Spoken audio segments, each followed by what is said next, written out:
Morning, church. Kind of feel like I'm playing Where's Waldo. Never know exactly where I'll be. But if you know today, that's for sure. And don't worry, I'm not breaking any rules. I'm right at the edge. I'm not under the wood. I'm under concrete. And nobody else is here with me. So, going to get started here in just a minute. You're going to need your Bibles or your YouVersion. And we're going to start over in Galatians chapter 5. I just posted a video. I don't know if it finished up yet or not. Lots of noise in the background today. Sorry about that. If you can't, I'm going to move a little closer. If you can't hear me very well. So the multiple sounds you're hearing today are... something just clicked. I don't know what. The sounds of porta potties being sucked out, which is always a good thing.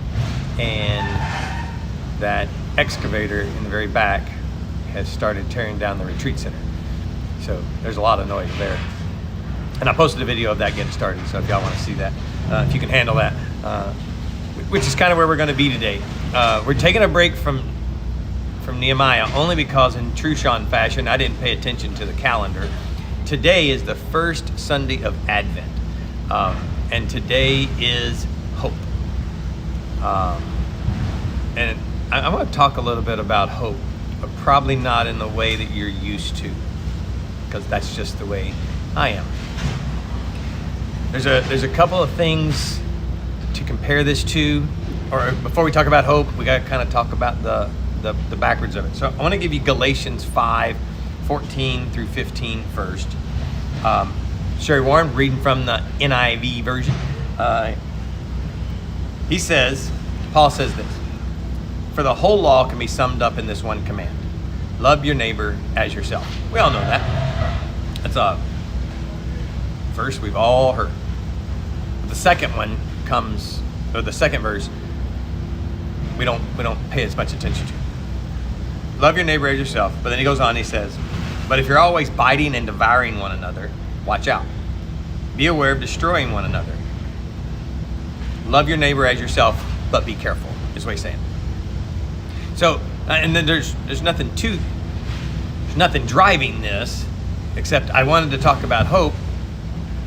But when I started looking around at what's going on around us and what's going on probably in your lives, no matter where you are, there's going to be an antithesis, an antonym to that, to hope. And I wanted to know what that was.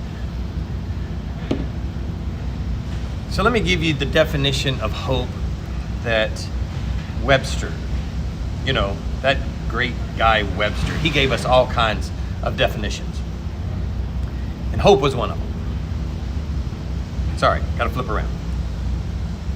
Webster says, hope implies little certainty but suggests confidence or assurance in the possibility that what one desires or longs for will happen. So that's the secular definition of hope. It's not the biblical definition of hope. Because the biblical definition of hope is one thing. And we're going to get there. But go back to our antonym first. Because Paul says you can be one of two things. I coined this phrase a long time ago, or I don't know that I coined it. I did a sermon, and we called it hope dealers. And that's what I want us to be. I want us to be hope dealers, especially not because it's Christmas. It is Advent, and hope is here, but we need to be hope dealers. We need to deal in hope. We need to hand out hope. We need to give people hope. We can't do that if you're, what Paul say, tearing one another down. So if we're talking against each other, if our words are going anti-people or anti-hope, then we can't be hope dealers. So that puts us in one of two realms.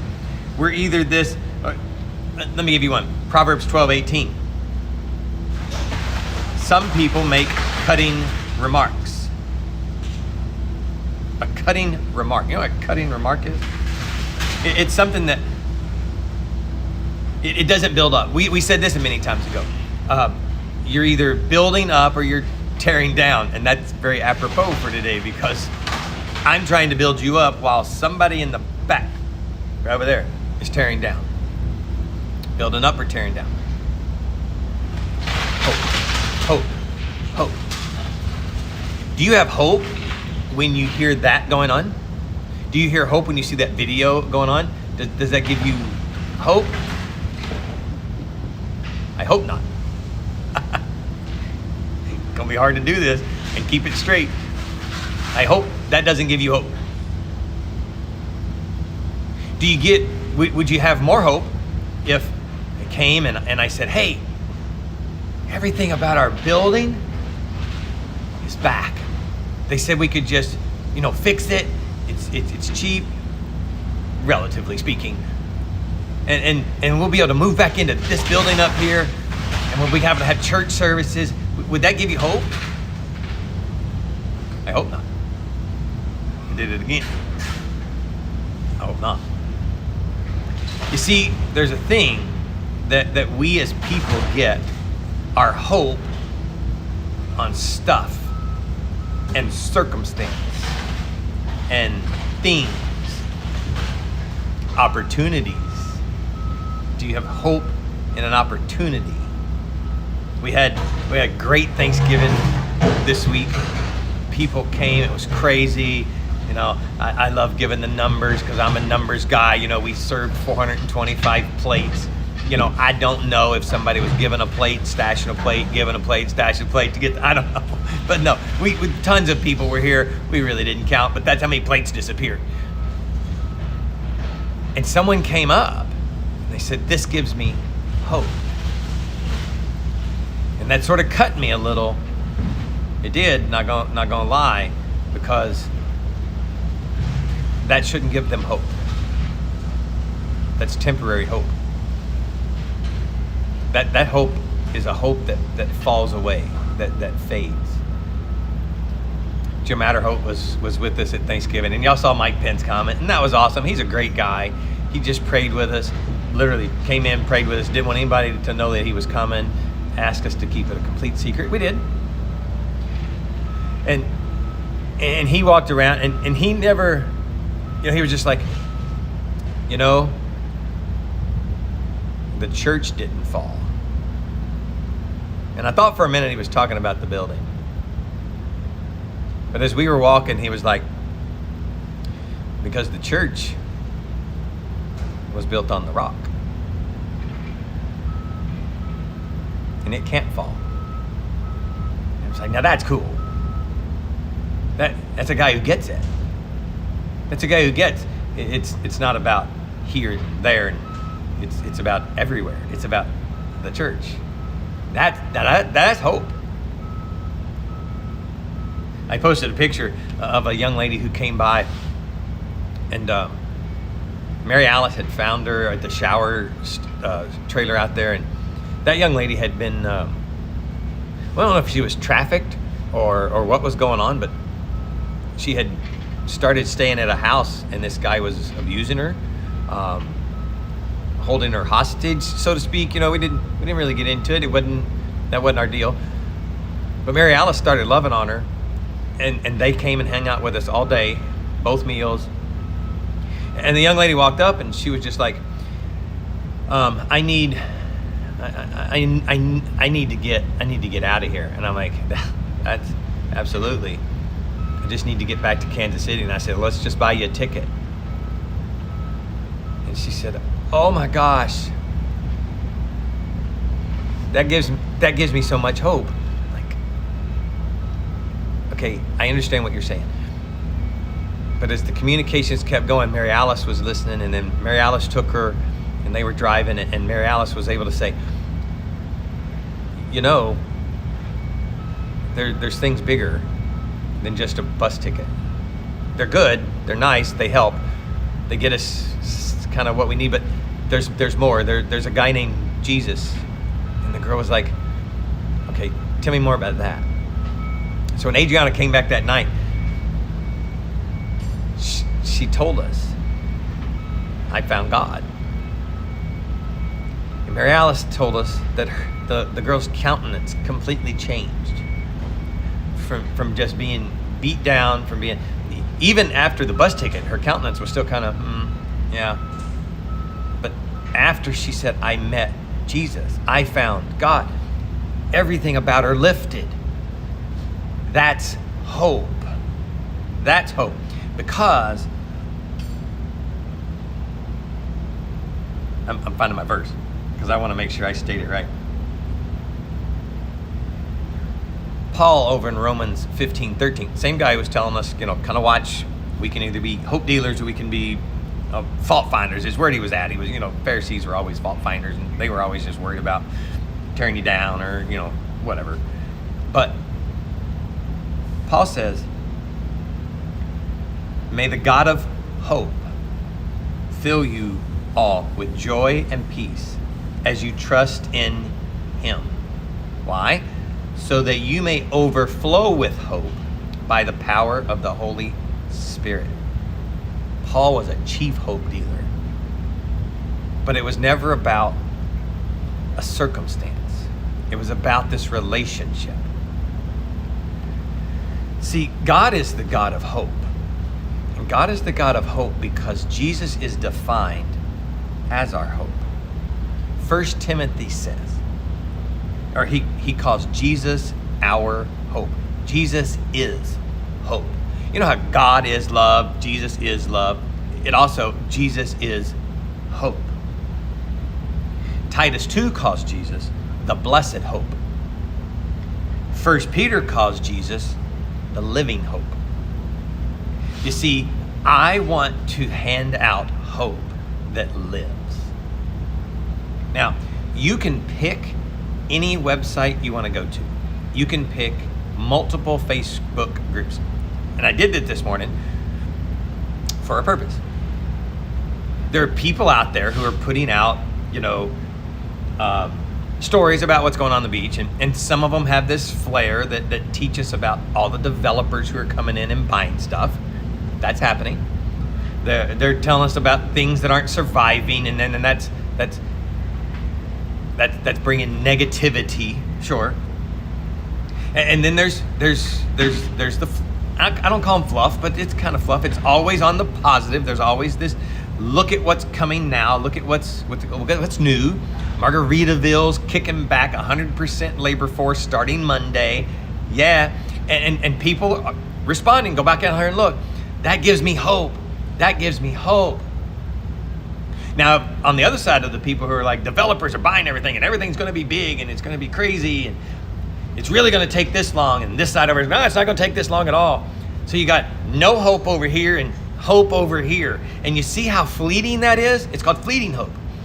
Because if these guys are right, hope's never going to be attained.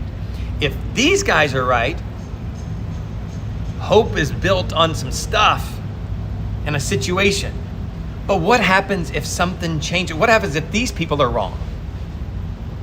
Now these people don't have hope. And then what happens if these people are wrong? And the developers don't come in and it's back to the quaint everything that everybody wanted. And now hope's back. You see, we can flip-flop when it's not the God of hope. You see, if you put your hope in anything but God himself, but Christ himself, it's fleeting and it will let you down.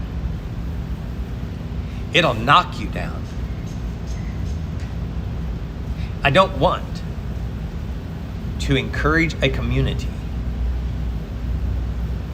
that we will return. And I'm talking about as a community. Because that's fleeting. We will let you down. People will let each other down. Paul's very careful. It's you all who are going to mess this up if you're biting at one another. And it doesn't even have to be negative talk. It just has to be talk that's not blessed hope. That's not living hope. Can I tell you, I would rather give one person like Adriana hope that's living by that relationship, not by the bus ticket, but by that relationship that I'd rather give that one person this whole week than I would 425 Thanksgiving meals. I would much rather that one. That sense of community, that's awesome. It's a good feeling. Yes, we loved gathering. That was great. I'd still trade it all for the one. And I hope you can see that is what God is calling us to. He's calling us to bring hope. But if it is hope in anything but Him, we need to get out of that business. We can do the other stuff. We're going to keep feeding people. We're going to keep handing out stuff because, that's still hands and feet of Jesus, and He wants us to do those things. Yeah, but that's not the hope. Today's message is the hope. The hope cannot be found in this stuff we're doing. The hope cannot be found in business opens, in things being cleaned up, rebuilt. That cannot be the hope. If that's all the hope is, then it's fleeting. I won't say it's fake because it gives you a feeling, but it's fleeting. It's a fleeting feeling. It's wishy-washy. It'll change on you, I promise. If you get hope like that, only on good news, as soon as the bad news comes, hope's gone. And then you got to wait for some more good news to get the hope back. Check it. Good news is that Jesus is sustainable. Jesus is solid. As Jim said, Jesus is the solid rock. Our hope built. Many of you may or may not know older hymns, but there was how firm our foundation. People come in here all the time and they look at the auditorium building where I'm sitting and they're like, man, this is solid concrete. Nothing. There's no way that this could fail. Are you serious? It can. Did. That's not the foundation that we're after. This was built on a foundation, but I'm not talking about the concrete it's sitting on. How firm our foundation? Solid. There's another song. On solid rock I stand. Because that's the only place hope will sustain in your life. Solid rock that only God can give. Hope. There's a Joshua verse.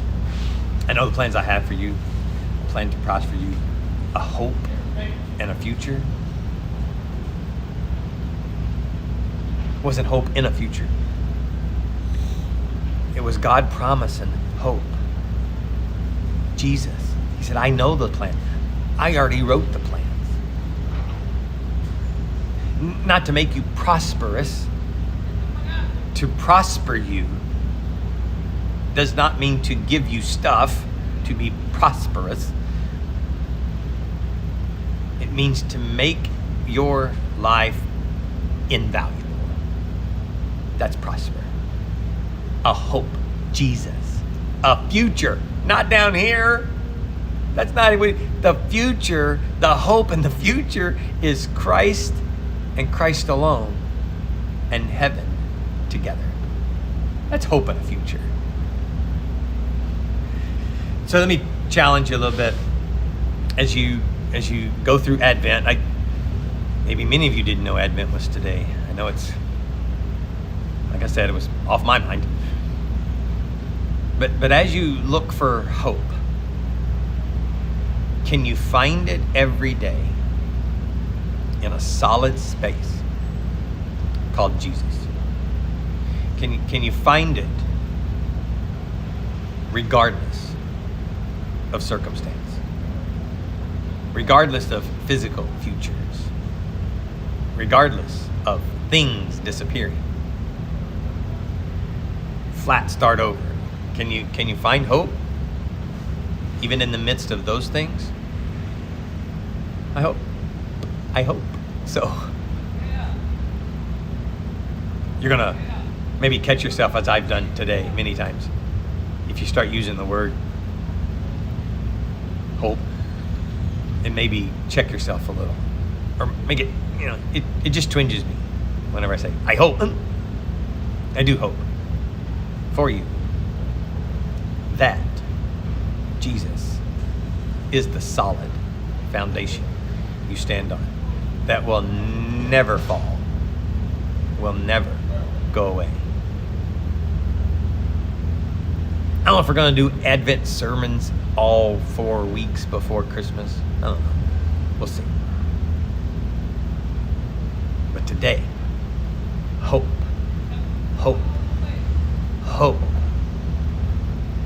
Because he is our living hope. Let me pray for you, and I'm going to catch you up on a couple of things. God, I pray that all the people listening today, all who come in contact with us, will see us as hope dealers. Will see us as people who give out you, who share you. Regardless of what we're actually sharing, that we're sharing you. That they see you. I pray they don't see us. Help us to drift into the background. Help us to be not what they're hopeful about. Let it be you. Let us be present to share you, but only you. In your name we pray. Amen. Hey, Jansen, Amanda, real quick, I know you asked, so I'm letting you know. We talked with Beach Talk Radio. They are helping the Beach Kids Foundation raise money for toys. So if you go over to their website, listen, we used to do all those things. We don't have the resources. Why reinvent the wheel? So I told Ed that we would be sharing his link, and we'll put that on our Facebook page here in just a minute, where you can go and you can see the Amazon list that the Beach Kids Foundation has compiled, a list of kids' wants and needs. Now, they're not all beach kids. There's not that many beach kids living here. I literally know of 4, and I'm sure there's more, but I'm just saying the foundation has gone and ferreted them out, and then said that we can graciously join with them. We're just going to put it all under one umbrella. Not to give hope, but to give out a good Christmas. We want to partner with those guys and help and give and share, and let those who have the resources help us do it. So if you don't want to wait, you want to go to Beach Talk Radio. They posted that this morning and gave you the link so you can see it at the Amazon website. You can trust these guys with everything. Their checks and balances, their accountability is awesome. Every dollar goes where it says it's going. I know that firsthand. Ed and I have done a lot of things together, and he's just that good.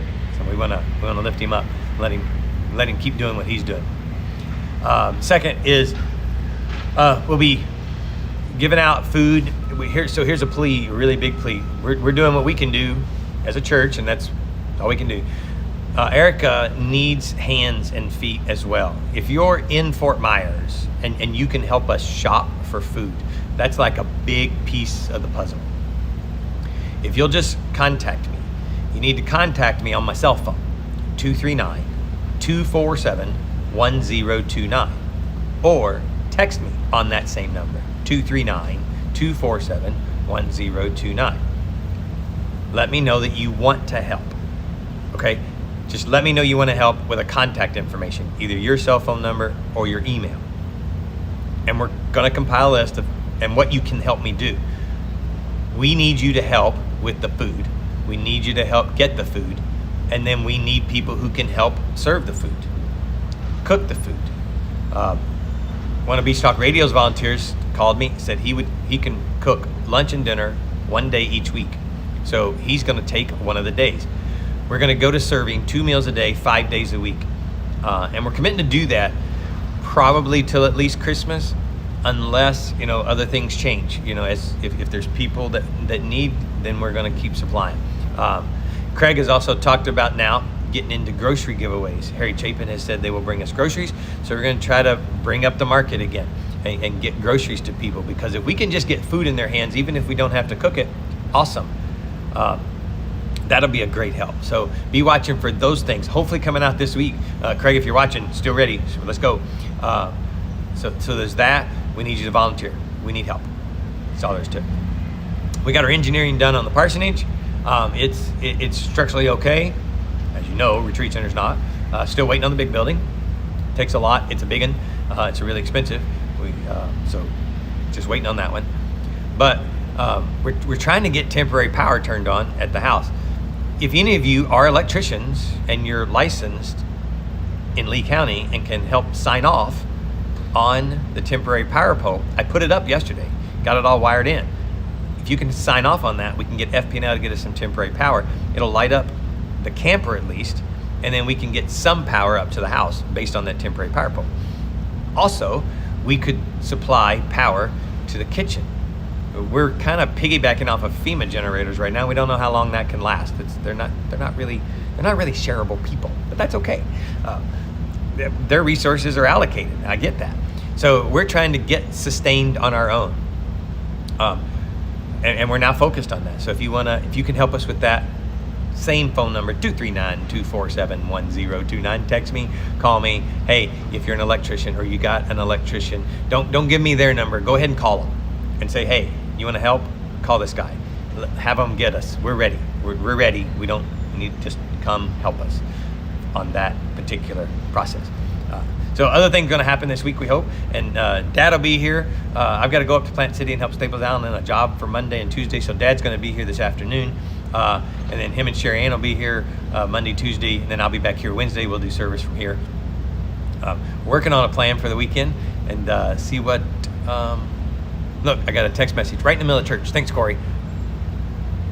Yeah, she asked the question, if they go to the store to purchase food, are you using your money? If you're in a position to donate food, that's fine. No, we have some funds allocated. I can Zelle it to you or electronically send it to you. I can either do it before the fact or after the fact, whatever you need to do. If you're trustworthy, I'll send you the money ahead of time. Corey, that means you. I'll send you some money ahead of time if you can go shop. So just holler. But yeah, so the money's there in a lot of, for a little bit of it. So we can handle it for a while. If you're in a position to donate, sure, go ahead and do that. What else? Anything else? I don't think so. Look, I'm looking to the left and right like where there's people. There's no people. It's just me, security guards, and an excavator. I hope to see you this week. Stop by, see us, either Dad, Sherry Ann, me, one of us. We're all here. Well, we're trying to be here more often. Y'all know why I'm not here all the time. Duh. It's hard, but we're getting there. Okay? Talk to you Wednesday, if not before. Look for that video I just put out if you want to watch that, and I'll send some more videos as the excavator keeps working. All right? Y'all have a great, blessed Sunday.